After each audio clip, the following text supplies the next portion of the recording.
Hey everybody, welcome to Top Cat's Lair, or Lair, whatever. Just doing a quick video. Hellraiser Judgment, the 10th Hellraiser movie, has released some picture of their new Pinhead. Now here's the thing, this might upset some people who are fans of Hellraiser, but the franchise, I mean. But here's the thing. I don't think Hellraiser needs a Pinhead anymore. Doug Bradley isn't doing it. He refused to do the ninth movie, due to the script being crap. And when he was given this, when he was asked to be involved in the 10th movie, he was told he had to sign an agreement that he couldn't talk about it with anybody, anywhere, when he got the script. And he wouldn't even know, like if it was crap, he would want to talk about it. That's just how he rolls. That's how he rolls. And he doesn't like being silenced by agreements, and so he said, screw that, I'm not even going to look at the script. So they got a different guy to play Pinhead, and for some reason they didn't put the pins on his face, they're just on his forehead. I'll put it as my the picture for this video, but here's my thing. You don't need Pinhead.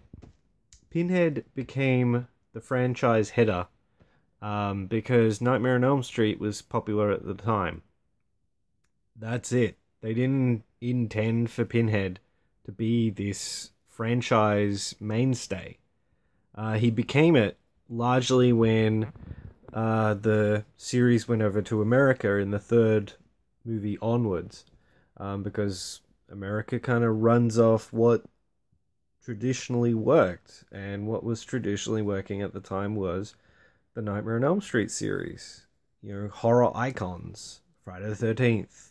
You know, Friday the 13th, Halloween. They didn't intend to have a horror mainstay as their, like, they didn't intend to have Jason and Michael as their mainstay. Like, Halloween 3, they deviated because they were like, we're going to do something different themed around Halloween for each movie, and the fans were like, where's Michael? You know, so it's... But here's the thing. Unlike A Nightmare on Elm Street, Hellraiser, look at Hellraiser 1. Look at Hellraiser 1 and look at what Pinhead was in that movie. He was a civil servant for Hell. He was just doing his job. He had no grand scheme. He was working for Hell and not, you know, for himself or leading a band. He was one of many. He stood out because Doug Bradley is awesome. Basically. He was a lead Cenobite, so, you know. But the fact is, he wasn't even the antagonist of the movie. The antagonists of the movie, the bad guys, are Julia and Frank in Hellraiser 1. Whereas in Nightmare on Elm Street, Freddy is the villain, he is the antagonist, he is the entirety of what A Nightmare on Elm Street is, so it makes sense that he becomes what the franchise is about. It makes sense that he's the center of it. Whereas in Hellraiser, Pinhead isn't the center of everything. That box that leads to hell, that puzzle box, is Hellraiser. And the temptations of flawed people, you know, of people wanting more than they can necessarily handle, that have experienced everything and want to go all out. And that's what Hellraiser's about. Hellraiser's about Julia and Frank, and what they could have done with the series after the second movie. They could have had completely new band of Cenobites, completely different situation. There's a great the older Hellraiser comics actually had some great stuff, and I'll see if I can get some. gotta find if I've got it out. I probably don't, but who knows? Aha! Here it is. Give me it. This is awesome. This is awesome. Has Pinhead on the cover, sure. But the book is filled. It's filled with different demons. Like, Pinhead doesn't even feature in any of these stories. All new chilling tales that take you beyond the horror that began in Clive Barker's darkly malevolent film, Tales of Terror the movies don't dare unleash. Don't dare unleash. You could go there with a reboot or a sequel even, but they're too far down the rabbit hole to go here, to have a different Cenobite each time. A different Cenobite, a different situation, a different time in history. Like Wild West they've got here.